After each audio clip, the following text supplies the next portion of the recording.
भिंड की रहने वाली रीना कानपुर के एक बड़े व्यापारी के बेटे मनोज के साथ उसका विवाह हुआ। नए घर में बड़े ही आदर सम्मान के साथ रीना ने गृह प्रवेश किया। शादी के 2-3 साल काफी मजे और खुशी के साथ निकल गए और जैसे तैसे दिन बीतता गया। रीना अपनी जिम्मेदारियों के बोझ तले दबती चली गई। रीना की सास भी रीना से काफी खुश थी कि रीना बहू अपना घर और संसार सब कुछ अच्छी तरह से संभालने लगी। गर्मियों की छुट्टी पड़ गई। रीना अपने मायके जाने की बात अपनी सास से बोली, मम्मी 2 साल हो गए, मैं मायके नहीं जा पाई, क्या मैं थोड़े दिन के लिए जाकर आऊं? सास ने जवाब दिया, देखो रीना, अगले साल चले जाना। रीना यह सुनकर काफी नाराज और दुखी होकर सोचने लगी, जब कंचन दीदी हर 3 महीने पर घर आती है तो मम्मी काफी खुश होती है और कहती है कितने दिन बाद आई हो, और मुझे 2 साल हो गए, मेरे बारे में कोई कुछ सोचता ही नहीं। मेरी खुशी किसी के लिए कोई मायने नहीं रखती है, और क्या दिन भर इन लोगों को खाना बना के खिलाती रहूं, घर का सारा काम करती रहूं, क्या मेरी यही जिंदगी है? और रीना कमरे में आंसू की धारा समेटते हुए दाखिल हुई। शाम को कंचन दीदी आने वाली है, देखना मम्मी कितनी खुश होती है। खाने के लिए अलग अलग फरमाइशों की लड़ी लग रहेगी कि कभी कंचन दीदी के लिए समोसा बना दो, कभी पालक पनीर तो कभी बिरयानी।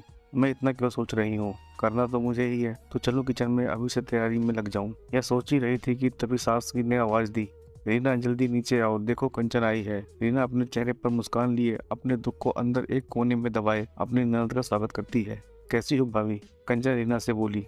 अच्छी हूँ दीदी, और घर में सब कैसे हैं? अच्छे हैं। अच्छा, हमारे जिया जी कैसे हैं? कंचन शर्माते हुए कहती है, वह भी भाभी अच्छे हैं। अच्छा दीदी आप बैठो, मैं नाश्ता बनाकर लाती हूँ। नहीं नहीं भाभी, कुछ मत बनाओ, मैं अभी घर से नाश्ता करके आई हूँ और केवल 2-3 घंटे ही रहूँगी, क्योंकि सास की तबीयत ठीक नहीं है। आपके जीजा जी उन्हें लखनऊ दिखाने गए हैं, तो वो बोले कि तुम अकेली यहाँ क्या करोगी, एक काम करो, तुम अपने मायके जाकर सबसे मिलकर आओ। तो मैं आ गई, मुस्कुराते हुए कंचन ने जवाब दिया। अच्छा दीदी रुको, मैं खाना बना देती हूँ, आप खा भी लीजिएगा और जीजा जी और आपके सास के लिए खाना भी बांध कर दे दूँगी। अरे भाभी मेरे साथ बैठो, बातें करो, शाम तक मैं चली जाऊँगी, खाना तो बनता ही रहेगा। तभी रीना की सास रीना से कहा, तुम एक काम करो, कंचन के साथ बैठो, बातें करो, मैं कुछ बनाती हूँ। जी नहीं मम्मी जी, मैं बनाती हूँ, आप दीदी से बात कीजिए। तभी कंचन ने कहा, कोई बात नहीं, आप खाना बनाओ और मैं आपसे बात करूँगी, थोड़ी मदद हो जाएगी, यह ठीक रहेगा। क्यों माँ? रीना की सास बोली, ये भी सही है। रीना और कंचन किचन में प्रवेश करती हैं और काफी देर तक हंसी मजाक करते करते खाना भी तैयार हो जाता है। कंचन खाना खाने के बाद शाम को अपने घर चली जाती है। रसोई को समेट कर रात को अपने कमरे में रीना गई तो मनोज ने कहा कि रीना तुम काफी थक गई हो, आराम कर लो। हाँ मुझे आराम कहा, तुम्हारी माँ तो बस यही चाहती है कि मैं अपने मायके ना जाऊँ। कंचन दीदी 1-2 घंटे के लिए आती है, लेकिन मिलकर तो जाती है, उसमें क्या है, तुम भी चली जाओ रीना, मनोज ने कहा। और देखो रीना, दीदी भी कहाँ आ पाती है, जब करण जीजा जी अपनी माँ को लखनऊ डॉक्टर के पास दिखाने ले जाते हैं तभी मिलने आती है, तो इसका मतलब है मैं कभी नहीं जा सकती अपने मायके? ऐसा तो मैं नहीं कह रहा रीना। अच्छा तुम शांत रहो, मैं कल माँ से बात करता हूँ, तुम अपने मायके चली जाना। तुम तो रहने दो, गुस्सा करते हुए रीना सो जाती। सुबह उठकर रीना अपने काम में रोज की तरह लग जाती है। दोपहर में शर्मा आंटी रीना की सास से मिलने आती है और काफी देर तक बातें करती रहती है। तभी शर्मा आंटी रीना की